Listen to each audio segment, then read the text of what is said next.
देश की दिग्गज wire and cable company KEI industries, ये हमारे साथ कार्यक्रम में हो रही है शामिल। कंपनी के चेयरमैन और मैनेजिंग डायरेक्टर अनिल गुप्ता साहब से करते हैं मुलाकात। गुप्ता साहब, सुप्रभात, धन्यवाद हमें समय देने के लिए। इस बड़ी खबर पे आप तुरंत हमारे साथ बात करने के लिए तैयार हुए सर, उसके लिए बहुत बहुत शुक्रिया आपका। 15% आपका स्टॉक नीचे है, 15% पॉलीकैब नीचे है, बाकी केबल कंपनियों के शेयरों के भी हाल काफ़ी ख़राब है। अल्ट्राटेक की एंट्री क्या वाकई में इतनी खराब है सेक्टर के लिए कि सारे के सारे सेक्टर की डी रेटिंग हो रही है सर? जी धन्यवाद मुझे शो पर बुलाने के लिए। Thank you. मुझे लगता है कि ये बहुत ज्यादा ओवर रिएक्शन है। जी जी।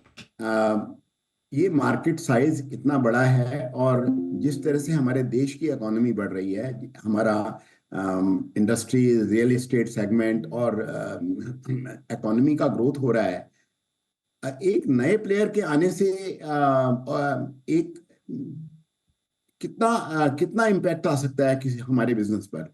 ये इंडस्ट्री ऑलरेडी आज 1 लाख करोड़ के करीब है और हर साल मैं समझता हूँ 15% CAGR के हिसाब से बढ़ रही है। इस इंडस्ट्री में आने के लिए मैं आपको इसके डायनेमिक्स समझाता हूँ। आज कम से कम 3 साल एक फैक्ट्री सेटअप करके स्टेबलाइज होने में लगते हैं। उसके बाद 5 से 7 साल ब्रांड बिल्डिंग और अप्रूवल्स में लगते हैं। तीसरी बात, एक मार्केट साइज तब तक ऑलमोस्ट 2.5 से 3 गुना हो जाएगा अगर हम देश की इकोनॉमी को देखते हैं। कितना एक मार्केट शेयर कोई कंपनी ग्रैब कर सकती है। हम लोगों के पास 40 से 45 साल का मार्केटिंग एक्सपीरियंस है, एक कोर नॉलेज है इस बिजनेस की। मुझे नहीं समझता कि लगता कि ये कोर नॉलेज कोई भी इतनी जल्दी ग्रास्प कर सकता है। हम पॉलीकैब दे, हम लोग प्रमोटर ड्रिवन कंपनी है। इसमें जो मार्केट सेगमेंट है बहुत फ्रेगमेंटेड है। हम हजारों कस्टमर से डील करते हैं। ये पेंट मार्केट से लिटिल डिफरेंट है, जहां आप कुछ शहरों में बड़े बड़े डिस्ट्रीब्यूटर्स अपॉइंट करके आप डिस्ट्रीब्यूशन चैनल्स कर सकते हैं, डीलर्स को बना सकते हैं। डीलर्स को हमें क्रेडिट देना होता है, ठीक है, चैनल फाइनेंस के थ्रू देते हैं, ड्यू डिलिजेंस के बाद देते हैं। बट बहुत ही कंपेयर टू पेंट्स और सीमेंट, ये बहुत बड़ी फ्रेगमेंटेड मार्केट है। यहाँ पर बहुत सारी हम स्कीम्स चलाते हैं, ट्राई करते हैं कि हर महीने बहुत से उसमें वेरिएशंस लाएं। मार्केट के जो डायनेमिक्स हैं, अप एंड डाउन्स हैं, कॉपर के, LME के। हालांकि अल्ट्राटेक भी का ग्रुप भी कॉपर में डील करता है, तो मैं उस बात को तो नहीं कहूंगा। बट मैं ये कहता हूं कि ओवर रिएक्शन है और इसमें कोई भी तथ्य नहीं है कि हम लोगों का बिजनेस डाउन होगा या मार्जिन्स रिड्यूस होंगे या ग्रोथ इंपैक्ट होगा।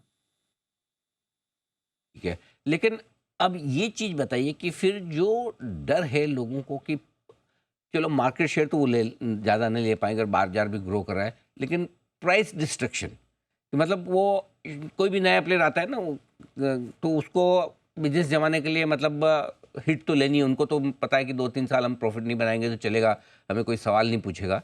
लेकिन जो एग्जिस्टिंग कंपनियां हैं उनके मार्जिन्स खराब हो जाएंगे, क्या ये डर जायज़ है? अनिल जी देखिए, आज 20 साल से 18 से 20 साल से वायर मार्केट में है, ब्रांड बिल्डिंग की कोशिश कर रहे हैं। आज भी हमारे प्राइसेस जो दूसरे कुछ एस्टेब्लिश्ड प्लेयर्स हैं जैसे पॉलीकाब या हेवल्स, उनसे 3 से 5% या फिनोलेक्स 3 से 5% हम कम रहते हैं। आज तक हम भी उनका मार्केट शेयर नहीं ले पाए हैं। तो हर कंपनी का एक मार्केट सेगमेंट होता है, एक डीलर्स के साथ रिलेशनशिप होती है।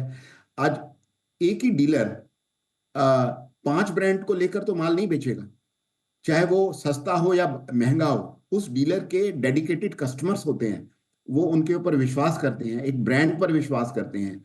मैं नहीं समझता हूं कि कोई भी दूसरी कंपनी आकर किसी दूसरी कंपनी का शेयर ले सकती है। दूसरी प्रॉब्लम प्रॉब्लम तो क्या है, जो चिंता है वो मैं मार्केट की चिंता है आपके सामने रखता हूँ। दूसरी चिंता है कि जैसे आपने कहा भी कि डीलर नेटवर्क स्ट्रांग होता है, जो डीलर आपका माल बेच रहा है आप ही का बेचेगा। समस्या यही है, इसी वजह से पेंट इंडस्ट्री को भी तकलीफ है। उनको लगा कि भाई अल्ट्राटेक के डीलर तो सबसे ज़्यादा है, ठीक है, अब अल्ट्राटेक का हर डीलर पेंट बेचने लगे या वायर्स एंड केबल बेचने लगे तो फिर उनका डीलर नेटवर्क आपसे बड़ा हो सकता है। तो क्या ये डर कितना सही है या इसका मुकाबला कैसे करेंगे? देखिए, नॉर्मली जो पेंट के डीलर्स हैं या जो हार्डवेयर के डीलर्स हैं और जो इलेक्ट्रिकल के डीलर्स हैं, ये पूरा पूरा डिफरेंट सेगमेंट है डीलर्स का। हुँ, जो पेंट के डीलर्स हैं या हार्डवेयर बेचते हैं बिल्डिंग इंडस्ट्री के लिए, वो वायर एंड केबल नहीं बेचते हैं। हुँ, वायर एंड केबल का जो डीलर सेगमेंट है वो इलेक्ट्रिकल डीलर्स होते हैं, जो पंखे बेचते हैं, वायर्स बेचते हैं या करेक्ट, स्विच करेक्ट। या स्विच गियर्स बेचते हैं, तो वो बिल्कुल सेगमेंट है। तो उसमें घुसाना मुश्किल काम है। ये मतलब अल्टीमेटली बिल्डिंग मटेरियल अलग चीज़ है, वायर केबल और इलेक्ट्रिकल वाला मार्केट अलग है, तो उसमें घुसाना मुश्किल। अ जी अ, बिल्कुल।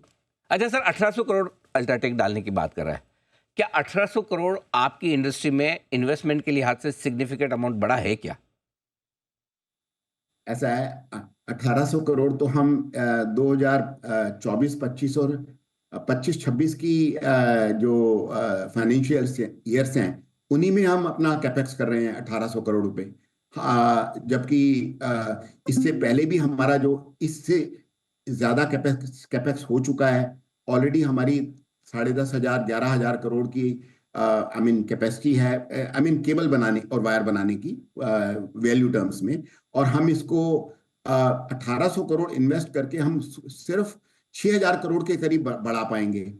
तो एक एक 1.25 लाख करोड़ की इंडस्ट्री और जो हर साल 15% बढ़ रही है, 3 5 से 5 साल में वो 2 लाख करोड़ की हो जाएगी। उसमें अगर 5 से 7 हजार करोड़ रुपए टर्नओवर का कोई नया प्लेयर आता भी है, तो उससे कितना मार्केट सेगमेंट चला जाएगा?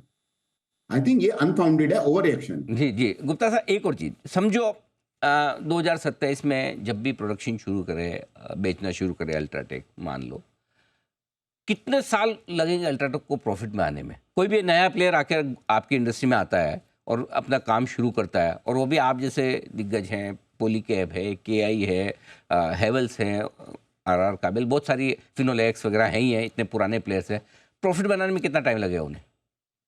ऐसा है, कम से कम 5 साल। कम से कम देखिए, 5 मैं साल? आपको एक एग्जांपल देता हूं। पिछले 10 साल में बहुत सी कंपनियां जो वायर एंड केबल बनाती थी या जो स्विचेस या दूसरे प्रोडक्ट्स बनाती थी, उन लोगों ने सेम चैनल को यूज करने के लिए डिफरेंट रिटेल प्रोडक्ट्स में एंटर किया। हुँ, एफएमई, वायर एंड केबल वालों ने एफएमईजी में एंटर किया, स्विचेस वालों ने वायर्स में एंटर किया। आप हेवल्स को छोड़कर आप जितनी भी बैलेंस शीट्स पढ़ लीजिए 10 साल में, आज 10 साल के बाद भी आज EBITDA नेगेटिव है। आज तक भी वो प्रॉफिट में ही नहीं आई हैं।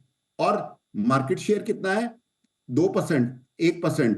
इससे ज्यादा मार्केट शेयर भी गेन नहीं कर पाई हैं, spite of I mean reduce keeping their prices low, heavy advertising, heavy expenditure on advertising. कहाँ आप पढ़िए तो सही, आप पॉलीकैब देखिए, आरा केबल देखिए, या जितने भी लोग हैं जिन्होंने एफएमईजी लॉन्च किया, आज तक भी वो EBITDA नेगेटिव है। कहां से आप दूसरी कंपनी के बिजनेस को आप ग्रैब कर सकते हैं? करेक्ट। की बातों से सुनकर तो मुझे ऐसा लग रहा है कि बजाय वायर केबल स्टॉक गिरने के, शायद अल्ट्राटेक को गिरना चाहिए, उनके लिए ज़्यादा मुश्किल काम है। अच्छा, एनीवे गुप्ता साहब, एक चीज़ और आपसे पूछना चाहता हूँ। 18-19% नीचे आपका स्टॉक, एज ए प्रोमोटर, क्या आपको लगता है कि ऐसे अट्रैक्टिव वैल्यूएशन पे है आपको या कंपनी को, या तो आपको खरीदना चाहिए या कंपनी को बायबैक करना चाहिए इन लेवल्स पे? देखिए, जब इस भाव पे जब हम खरीदने जाएंगे ना, तो शेयर ही नहीं मिलेगा बाजार में। हाँ, ये बात भी है। तो आई थिंक ये सब ओवर रिएक्शन है, सेंटिमेंट्स का ओवर रिएक्शन है। मुझे और ये 2 4 दिन में ठीक हो जाएगा। ठीक बात है। चलिए, ओवर रिएक्शन है, लेकिन क्या करें, मार्केट का सर क्या है, मार्केट का मूड ऐसा है ना आजकल, मतलब कोई खराब खबर का बहाना चाहिए। कोई खराब खबर आई तो अब गुप्ता साहब, कितने साल हो गए आपको इस इंडस्ट्री में सर? 40-35 साल? मुझे खुद 45 साल हो गए। मैं 45 साल से इस बिजनेस को मैनेज कर रहा हूँ। और हमारी कंपनी को 55 साल हो गए हैं। हाँ, और बहुत हमारी फाउंडेशंस बहुत स्ट्रांग हैं। मुझे नहीं लगता है कि हमारे पास जो लोग हैं, जो मैन पावर नेटवर्क है हमारी कंपनी में, प्रोडक्शन में, मार्केटिंग में, ऑपरेशंस में, वो इतना स्ट्रांग है कि मुझे नहीं लगता है कि हमारी फाउंडेशन इतनी वीक है कि इसे कोई नया कॉम्पिटिटर हटा सकता है, हिला सकता है। ये तो बात है सर, मार्केट का मूड, माहौल ऐसा है ना, 45 साल के अनुभव वाले प्रमोटर पर भरोसा करने के बजाय 45 महीने बाद कोई प्लांट आ जाएगा एक छोटा सा, जो शायद 1-2% मार्केट शेयर ले तो ले, उसके बावजूद इस पर रिएक्शन, यही मार्केट है सर। धन्यवाद गुप्ता साहब। अच्छा, और कोई बात अगर आप बोलना चाहें, वैसे मुझे जो ध्यान में आया, मैंने सवाल पूछे। मैं रीअश्योर करूंगा अपने व्यूअर्स को और इन्वेस्टर्स को कि ओवर रिएक्शन की कोई बात नहीं है, घबराने की कोई बात नहीं है। मैं फिर रीअश्योर कर रहा हूं कि हमारा ग्रोथ, हमारे मार्जिन्स जो हमने गाइड किया है वो मेंटेन रहेंगे, ठीक बात, आज भी, अगले 5 साल बाद भी। क्या बात है। बहुत बहुत धन्यवाद गुप्ता साहब, आपने बहुत कॉन्फिडेंस के साथ अपने निवेशकों को भरोसा दिलाया है कि न किसी तरह से कोई गाइडेंस में बदलाव है, न किसी तरह से कंपटीशन से किसी तरह का कोई डर। ये है KI इंडस्ट्रीज के टॉप मैनेजमेंट की राय इस पूरे मामले पर।